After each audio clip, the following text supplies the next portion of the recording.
मित्रों, मैं अमरीश कुमार श्रीवास्तव नव चेतना यूट्यूब चैनल में आपका बहुत बहुत स्वागत करता हूं। आज अपन देश के पहले उप प्रधानमंत्री सरदार वल्लभ भाई पटेल के बारे में बात करेंगे। सरदार वल्लभ भाई पटेल का जन्म 1875 में 31 अक्टूबर को हुआ था। वह एक गरीब परिवार में उनका जन्म हुआ था। वो अपने 3 भाई बहनों में सबसे छोटे थे और बचपन से ही प्रतिभावान थे, होशियार थे और दृढ़ निश्चयी थे। जब वो स्कूल में आए तो एक बार की घटना है कि स्कूल में अध्यापकों ने कहा कि आप लोगों को किताबें, कॉपियां जो हैं वो स्कूल से ही लेनी पड़ेंगी। इसका उन्होंने विरोध किया। उस वक्त के ज़माने में 3-4 दिन स्कूल बंद रहा और आखिरी में ये तय हुआ कि आप कहीं से भी खरीद सकते हो। वो उसकी बात मानी गई। तो वो शुरू से ही एक प्रभावी थे। बचपन से ही उनमें नेतृत्व की क्षमता थी, ये सिद्ध होता था।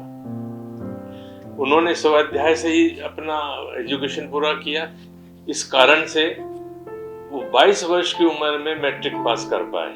मानो उन्होंने मैट्रिक पास सर्वाधिक नंबरों से किया और उसके बाद वो लंदन चले गए। उन्होंने वहां से बैरिस्टर की डिग्री प्राप्त की।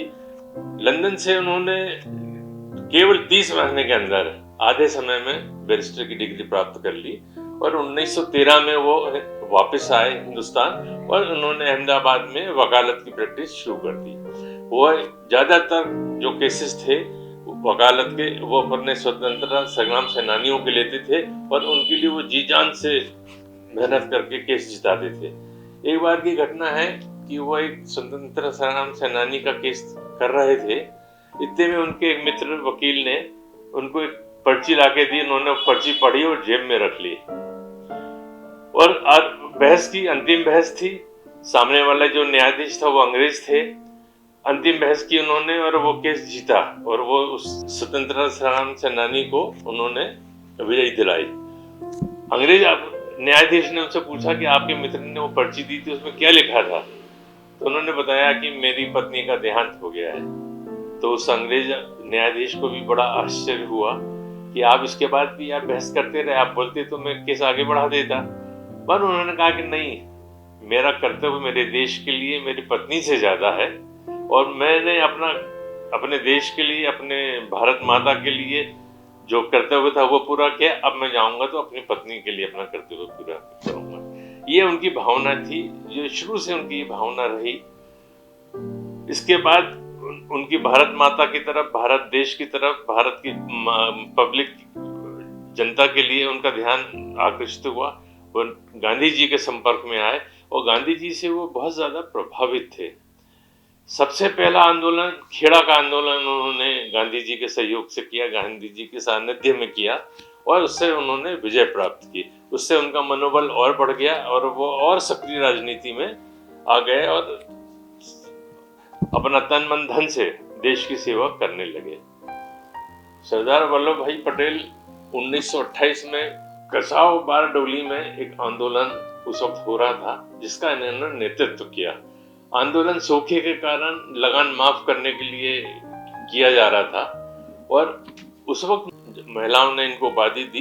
तब से यह जीवन पर्यंत सरदार वल्लभ भाई पटेल के नाम से जाने लगे। सरदार वल्लभ भाई पटेल देश के पहले उप प्रधानमंत्री, गृह मंत्री, रियासत मंत्री और सूचना प्रसारण मंत्री थे। उस वक्त देश में रियासत मंत्री एक नया विभाग था ताकि सब राजा महाराजों को इकट्ठा करके अखंड भारत का निर्माण किया जा सके। उनका सबसे बड़ा योगदान जो था वो ये था कि जब भारत स्वतंत्र हुआ तो 562 रियासतें थी और 562 राजा महाराजा नवाब थे। इनको एक इकट्ठा करना, उनको एक जगह लाना और उनको अखंड भारत में सम्मिलित करना एक बहुत बड़ी समस्या थी। और उनकी ये समस्या जो उन्होंने दूर की, उनको सबको मनाया, उन लोगों ने अपनी गद्दी छोड़ दी, राज्य छोड़ दिया और भारत में उन्होंने अपनी जो राज्य था उसको मिला दिया। ये बहुत बहुत बड़ी उपलब्धि थी और इससे कारण उनको लौह पुरुष माना जाने लगा। उन्होंने जिस मजबूती से ये कार्य किया उससे उनकी जो उपाधि थी उनको लौह पुरुष सरदार वल्लभ भाई पटेल कहा जाने लगा। और ये उनके लिए एक बहुत बड़ी उपलब्धि थी, देश के लिए भी थी और उनके लिए भी।